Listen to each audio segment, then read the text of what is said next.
Hello दोस्तों, मैं दिलशाद अहमद आपके लिए लेकर के आया हूँ एक और नई वीडियो। तो आज हम बात करने वाले हैं पेज स्पीड इनसाइट्स के एक और नए टूल के बारे में, जिसका नाम है एक्सेसिबिलिटी ऑडिट।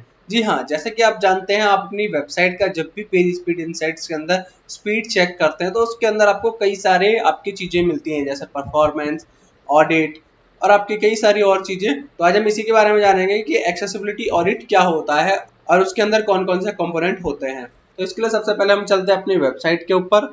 यहाँ आ चुके हैं हम गूगल के ऊपर। गूगल के ऊपर आने के बाद सबसे पहले पेज स्पीड इनसाइट्स की वेबसाइट ओपन कर लेते हैं। यहाँ पे हम अपनी वेबसाइट का यूआरएल ओपन कर लेते हैं। यूआरएल ओपन करने के बाद यहाँ पे इसको क्या कर लेंगे, हम कॉपी करके इसको हम इसकी स्पीड निकाल लेंगे। तो स्पीड निकालने के बाद अब यहाँ पे हम चेक करेंगे इसकी एक्सेसिबिलिटी कितनी है। तो यहाँ पे सबसे पहले हम जानते हैं एक्सेसिबिलिटी ऑडिट होता क्या है। एक्सेसिबिलिटी ऑडिट के अंदर आप अपनी वेबसाइट को कीबोर्ड के थ्रू कितना यूज कर सकते हैं, वही चीज होती है आपकी एक्सेसिबिलिटी ऑडिट। इसके अंदर आप विदाउट माउस, यानी आप माउस का यूज ना करके खाली कीबोर्ड से अपनी वेबसाइट को कितना यूज कर सकते हैं, वो सारी चीजें हम चेक करते हैं। जैसे अगर हम बात करें एक्सेसिबिलिटी ऑडिट के अंदर, तो यहाँ पे इसकी स्कोरिंग दे रखी है। सबसे पहले अगर हम इसकी स्कोरिंग की बात करें तो आपकी स्कोरिंग कितनी परसेंटेज लेती है, कितना वेटेज लेती है, इसमें आप देखेंगे आपको अलग अलग एक्सेस की है। यहाँ पर 7 वेटेज है, यहाँ पे एरिया एट्रीब्यूट 10 है, यहाँ पे रोल एरिया यहाँ पे 1 है, यहाँ पे लिंक बटन मेन्यू आपका 7 है, एलिमेंट है विद रोल डायलॉग तो उसका 7 है, एरिया हिडन ट्रू 10 है, एरिया हिडन ट्रू ये 7 है। तो यहाँ पे अलग अलग चीजें आपकी दे रखी है किसका कितना वेटेज होता है आपकी वेबसाइट पे, अगर आप वो विदाउट यूज करते हैं माउस। ठीक है, तो यहाँ पे आपको बहुत सारी चीजें दे रखी है, आप इसको आराम से चेक कर सकते हैं वेबसाइट पे जा करके। नेक्स्ट हम आते हैं, बात करते हैं तो additional item to manually check. Additional item manual check के अंदर हम बात करें तो सबसे पहले यहाँ देखेंगे कस्टम एरिया। ठीक है, कस्टम कंट्रोल है एरिया रोल्स, यानी यहाँ पे जैसे आपने देखा होगा ये वाला जो है यहाँ पे, इसकी बात करें कि role have required area attribute. तो नहीं, एरिया एट्रीब्यूट का काफी अच्छा रोल होता है इसके अंदर। इसके अंदर बात करूं कि एरिया रोल, इसके अंदर अगर हम चेक करें तो इसके अंदर आप जब भी अपनी वेबसाइट को ओपन करते हैं तो उसमें कितना आप टैब का यूज कर सकते हैं। इसमें अगर हम बात करें तो यहाँ पे ये कहता है कि आपका जो भी कंट्रोल होना चाहिए, कस्टम कंट्रोल जो है वो एप्रोप्रिएट रोल है, वो एरिया एट्रीब्यूट उसमें दिया हुआ है या नहीं दिया हुआ है, वो चीजें आप चेक कर सकते हैं। मैनुअल टेस्टिंग के अंदर आप 3 चीजें यूज कर सकते हैं, चाहे वो क्रोम देव टूल हो, JAWS और NVDT हो। ठीक है, और अगर अपनी वेबसाइट पर आपने स्टाइल्स के अंदर डिव यूज कर रखा है तो उसकी जगह आप उसको बटन में यूज कीजिए एज कम्पेयर टू डिव। जैसे मैं आपको दिखा देता हूँ कि मैनुअली टेस्ट कैसे होता है। तो मैनुअली टेस्ट में सबसे पहले अपनी वेबसाइट पे आ गया हूँ। वेबसाइट पे आने के बाद अब आप सबसे पहले क्या करेंगे, यहाँ टैब दबाएंगे। टैब अगर दबाएंगे तो यहाँ पे देख सकते हैं अनकैटेगराइज पे आपका क्लिक हो गया, फिर टैब दबाएंगे तो फिर मेंटेन वाले पे टैब दबाएंगे तो फिर आपका सितंबर, जेमेन्यू, फोटो, फोटो के बाद फेसबुक, ट्विटर, पिंटरेस्ट, फिर व्यू पोस्ट, ऐसे आपके यानी टैब के हिसाब से ये आपको चेक कर रहा है। तो ये क्या है, आपका एक बटन है यहाँ पे। अगर आप, बहुत से लोग क्या करते हैं, अपनी जो डेवलपर होते हैं वो डिव यूज करते हैं, डिव की जगह बटन यूज करना सही रहता है ताकि ये चीजें आपको क्लियरिफाई हो सके। ठीक है, नेक्स्ट हम बात करें इसकी, तो custom control have associate label. अगर हम बात करें तो इसमें आप चेक कर सकते हैं कि आपकी जो कंट्रोल है, कस्टम कंट्रोल जो होती है वो आपका दे सकते हैं जावास्क्रिप्ट के अंदर आपने डिव का यूज कर रखा है जो ड्रॉप डाउन देता है। अगर मान लीजिए आप ड्रॉप डाउन यूज कर सकते हैं, ठीक है, एसोसिएट करते हैं ड्रॉप डाउन, तो उसको क्या कर सकते हैं, उसको भी आप यूज कर पाएंगे टैब का यूज करके या नहीं कर पाएंगे, वो चीज आप देख सकते हैं। It vote automatically to be interest in tab order. Basically ये टैब ऑर्डर के अंदर जब भी मान लीजिए अगर कोई आपका ड्रॉप डाउन यहाँ पे क्रिएट होता है तो वो टैब ऑर्डर में नहीं आता है। अगर मान लीजिए मैं यहाँ से क्लिक करूँ, इसको रिफ्रेश कर देता हूँ वेबसाइट को एक बार को। रिफ्रेश करने के बाद अगर मैं टैब क्लिक करता हूँ, यहाँ पे देखेंगे तो ये फिटनेस आ गया, हेल्थ आ गया, home remedies, nutrition, recipe.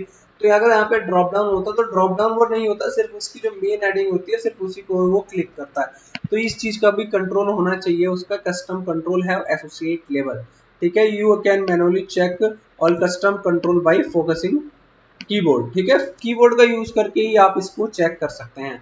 Basically accessibility audit के अंदर आपको ऑटोमेटिकली कुछ नहीं करना होता, सिर्फ आप, अगर आप माउस का यूज ना करके कीबोर्ड का ही यूज करें तभी आपकी एक्सेसिबिलिटी ऑडिट की जाती है। ठीक है, नेक्स्ट बात करें, focus is not accidentally trapped in a region. अगर हम इसकी बात करें तो इसके अंदर क्या होता है, जब हम अपनी वेबसाइट पे आते हैं और वेबसाइट के अंदर कुछ फोकसिंग चीजें होती हैं, जैसे मान लीजिए कि है हाउ टू मेंटेन, अगर कैटेगरीज के बाद जैसे ये फिटनेस, रेसिपी, रेसिपी के बाद स्टोरी, वेलफेयर और यहाँ पे आ गया वर्कआउट।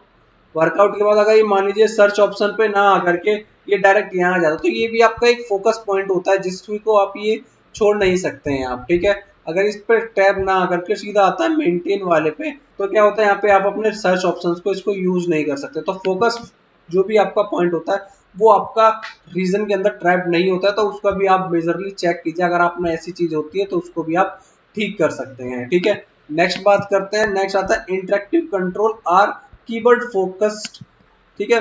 अगर मान लीजिए आपकी वेबसाइट है, ये मैं इसको रिमूव कर देता हूँ। अगर आपकी ये वेबसाइट है, वेबसाइट के अंदर फोकस जो कीवर्ड है वो आपके इसके अंदर नहीं आते हैं, ठीक है। जैसे ये आपका आता है हेल्थी पॉइंट लाइफ है, अगर इस पे यूआरएल कनेक्टेड है देख सकते हैं। अगर यहाँ से हाउ मेंटेन हेल्थी से लेकर के अगर हम टैब क्लिक करते हैं, तो टैब क्लिक करके फोटो पे ना करके या कोई पर्टिकुलर कंटेंट होगा, जैसे मान लीजिए यहाँ शेयर का ऑप्शन है, इस पे शेयर पे नहीं आ रहा है। अगर मैं फेसबुक पिंटरेस्ट पे करता हूँ तो शेयर पे नहीं आ रहा है। व्यू पोस्ट पे आ गया, अनकेटेगराइज, हाउ टू रिलीव पे, सितंबर, जी मेन्यू। अब कोई अगर शेयर पे अगर मैं क्लिक करता हूँ तो यहाँ पे देख सकते हैं शेयर पे नहीं आ रहा है। जो हमारा फोकस पॉइंट होता है सिर्फ उसी पे ही ये चीजें हैं, अदर फोकस कीवर्ड पे नहीं आना चाहिए, ठीक है। Interactive element indicate there purpose and state. अब इसके अंदर क्या है, अगर हम बात करते हैं इसके अंदर की जो भी आपका जो लिंक या बटन है, अगर मैं यहाँ पे देखूँ लिंक या जो बटन है वो उसको कैटेगराइज कर रहा है या नहीं कर रहा है, ठीक है। इंटरेक्ट दे रहा है यूजर को या नहीं दे रहा है। अगर इसको पास कर देता है तो वो दूसरी चीज के ऊपर जाता है जिससे यूजर का एक्सपीरियंस खराब होता है कीबोर्ड लेवल के ऊपर, ठीक है। नेक्स्ट हम बात करते हैं the page has a logical tab order, ठीक है। पेज के अंदर लॉजिकल टैब ऑर्डर होना चाहिए, ये नहीं कि खाली यहाँ फोटो से लेकर के यहाँ पे रिलीव पे आ गया, रिलीव के बाद सीधा यहाँ पे नाम पे आ गया, ठीक है। हाउ टू रिलीव पे के बाद काइंड पे आ गया, शेयर के अंदर नहीं आया या यूजर्स के नेम के ऊपर नहीं आया, ठीक है। वो डायरेक्ट क्या करता है, अगर टैब हम क्लिक करते हैं तो टैब के बाद क्या है, ये सीधा देख सकते हैं अनकैटेगराइज, ह्यूमन, सितंबर, जी मेन्यू। इसके बाद क्या कर सकते हैं, इसके बाद अगर ये क्या कहते हैं डायरेक्ट विच काइंड ऑफ से लेकर के डायरेक्ट आता what exercise is to best. तो इससे क्या यूजर का एक्सपीरियंस खराब होता है, क्योंकि अगर आप टैब दबाते हैं और उसको फेसबुक पे शेयर करना है तो फेसबुक पे वो शेयर नहीं कर पाएगा। इसको मैंने एंटर कर दिया और यहाँ पे हम फेसबुक पे आ चुके हैं, ठीक है। तो ये फेसबुक पे शेयर हो जा रहा है विदाउट, यानी मैं माउस का यूज नहीं कर रहा हूँ, मैं सिर्फ कीबोर्ड का ही यूज कर रहा हूँ। तो कीबोर्ड के अंदर ही इसकी एक्सेसिबिलिटी कितनी होती है वो चीजें ही चेक करी जाती है। नेक्स्ट हम बात करें, इसको मैं कट कर देता हूँ। नेक्स्ट बात करते हैं, तो नेक्स्ट आता है आपका the user focus is a directive to new content added to the page. यानी अगर आपकी वेबसाइट के ऊपर कोई भी नया कंटेंट आया, जैसे मान लीजिए ये ब्लॉग नया है, अगर मैं इस वेबसाइट को रेफरेंस करता हूँ तो रेफरेंस करने के बाद ये वेबसाइट आती है और यहाँ पे मैं अगर टैब दबाता हूँ, टैब दबाने के बाद यहाँ आपको देख सकते हैं जिमेन्यू, फिटनेस, हेल्थी। अब यहाँ पे आपका कोई नया कंटेंट आता है और नए कंटेंट के ऊपर ये आपका पॉइंट नहीं सिलेक्ट होता है, यहाँ पे देख सकते हैं यहाँ पे नहीं हो रहा है, तो नहीं सिलेक्ट होता है तो फिर इसमें आपकी दिक्कत है। यहाँ पे आपका बटन नहीं यूज करे तो आपके कीबोर्ड के हिसाब से ये दिक्कत है। तो ये आपको यहाँ पर पेज स्पीड इनसाइट्स के जो पॉइंट है यहाँ पर आपको दिख जाएगा, ठीक है। एक्सेसिबिलिटी पॉइंट के अंदर यहाँ से देख सकते हैं बेस्ट प्रैक्टिस है एक्सेसिबिलिटी में, तो button do not have accessible name, यहाँ पे एक्सेसिबल नेम नहीं है। यहाँ देख सकते हैं मोबाइल व्यू के अंदर ये आप पे ये क्लिकेबल नहीं है। Link do not have a name, तो यहाँ पे हम बात करते हैं नीचे, तो यहाँ पे देख सकते हैं इसका कोई नेम नहीं है, यहाँ पे भी नेम नहीं है।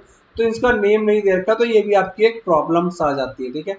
यहाँ पे जितने भी पिंटरेस्ट का पॉइंट है और यहाँ पे जितने भी सोशल मीडिया पॉइंट है उसका कोई नेम नहीं है, तो इसलिए वो पॉइंट एक प्रॉब्लम्स है।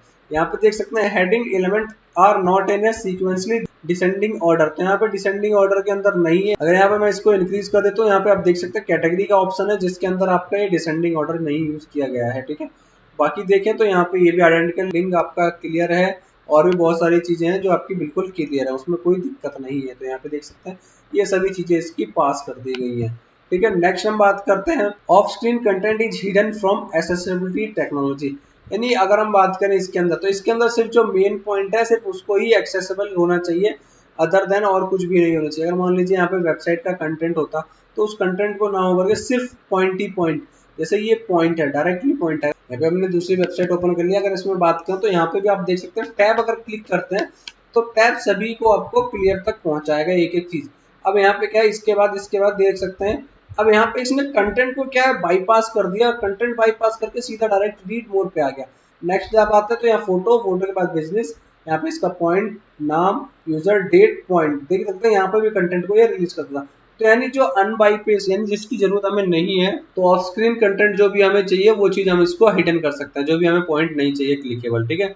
बात करते हैं नेक्स्ट की, तो नेक्स्ट देख सकते हैं HTML5 landmark element are used to improve navigation. यानी HTML5 लैंडमार्क को आप यूज कर सकते हैं आपकी वेबसाइट की नेविगेशन को इंप्रूव करने के लिए।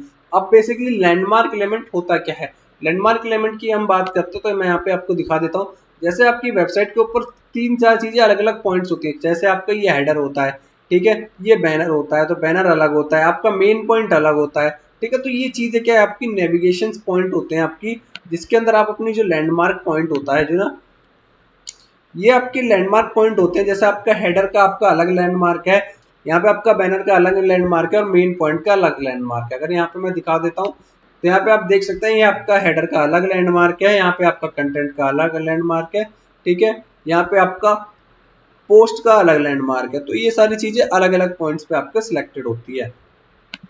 नेक्स्ट बात करते हैं visual order on the page follow DOM order. यानी विजुअल पेज, यानी अगर हम यहाँ पे वेबसाइट की बात करते हैं तो वेबसाइट के ऊपर जो भी आपको विजुअल हो रहा है, इस विजुअल पॉइंट्स के अंदर जो डोम है, यानी मान लीजिए कैटेगरी, अन कैटेगरी है, हाउ लाइफस्टाइल है, डेट है, यानी जो भी आपका मेन पॉइंट है जो डोम है, चाहे वो फोटो है, ठीक है, चाहे आपका एक कंटेंट का टाइटल है, तो सभी के ऊपर क्या वो सही तरीके से पास हो रहा है या नहीं हो रहा है। अगर मैं यहाँ पे टैब दबा देता हूँ तो टैब के बाद फेसबुक, फेसबुक के बाद ट्विटर, ट्विटर के बाद पिंटरेस्ट के बाद वापस से ये फोटोज के ऊपर आ रहा है या नहीं आ रहा है, ठीक है, अनकैटेगराइज। तो ये तो नहीं हो रहा है कि डायरेक्ट फोटो से लेकर के डायरेक्ट बीच का जो हाउ टू लीव पेंट है यहाँ से डायरेक्ट पिंटरेस्ट पे या फिर फेसबुक पे आए, बीच के जो मेन पॉइंट है उनको बाईपास कर दे। तो बाईपास नहीं करना है, ये क्या है, 1 पॉइंट से 2 point, second point, third point, ये आपका बिल्कुल क्लियरली जा रहा है या नहीं जा रहा, उस चीज को चेक करने के लिए भी आपका ये चेक करता है, ठीक है। यहाँ पे आप देख सकते हैं एक एक पॉइंट जो है आपकी वेबसाइट के ऊपर बिल्कुल क्लियर है कि आपकी हर चीज को ये क्या कर रहा है, सिलेक्ट कर रहा है, जो भी आपका मैंडेटरी पॉइंट है, ठीक है। तो यहाँ पे visual order on the page follow DOM order, यानी डॉम ऑर्डर को वो फॉलो करा। बहुत सी वेबसाइट के अंदर वो डॉम ऑर्डर फॉलो नहीं करता है। जैसे अगर मैं यहाँ पे दिखाऊं तो यहाँ पे देख सकते हैं, यहाँ पे सब चीज क्लियर भी आपको मेंशन कर रहा है, आपके जो जो मेन पॉइंट है उसको ये फॉलो कर रहा है, ठीक है। यहाँ पे आपको फॉलो किए जा रहा है, तो ये आपकी वेबसाइट के ऊपर कीबोर्ड के थ्रू जितना भी यूज किया जाता है वही चीज होती है आपकी एक्सेसिबिलिटी ऑडिट। आपका माउस का यूज नहीं करना है। बहुत से आपकी वेबसाइट में विदाउट माउस आप अगर यूज कर सकते हैं तो ही आपकी वेबसाइट काफी अच्छी है। अगर आपको माउस की जरूरत पड़ती है कि अपनी वेबसाइट को यूज करने के लिए, तो आपकी एक्सेसिबिलिटी ऑडिटिंग में कुछ ना कुछ प्रॉब्लम है। जैसे मैं यहाँ पे आपको दिखा देता हूँ, तो एक्सेसिबिलिटी प्रॉब्लम में यहाँ पे 3 चीज प्रॉब्लम है कि पहला तो आपके यहाँ पे आपका बटन एक्सेसिबल नेम नहीं है, इस बटन का एक्सेसिबल नेम नहीं है, इन जो फोटोज हैं इन फोटोज का एक्सेसिबल नेम नहीं है यहाँ पर, और साथ के साथ नेक्स्ट पॉइंट करें तो इसको आपको कैटेगराइज या डिसेंडिंग ऑर्डर में नहीं दिया गया है कैटेगरी को, ठीक है। तो ये 3 प्रॉब्लम है, बाकी सारी चीजें इसमें ठीक है। और अगर आपने एक्सेसिबिलिटी ऑडिट के साथ साथ हमारी पेज स्पीड इनसाइट्स की परफॉर्मेंस की वीडियो नहीं देखी है, लाइट हाउस की वीडियो नहीं देखी है, तो उसको भी जाकर के हमारी प्लेलिस्ट में चेक कर सकते हैं। तो आज की वीडियो में इतना ही है। इस वीडियो को लाइक कीजिए, शेयर कीजिए और चैनल को सब्सक्राइब करना बिल्कुल भी ना भूलें, ताकि आपको आने वाली सभी वीडियो की नोटिफिकेशन टाइम टू टाइम मिलती रहे। अब हम मिलेंगे नेक्स्ट वीडियो में, तब तक के लिए थैंक यू।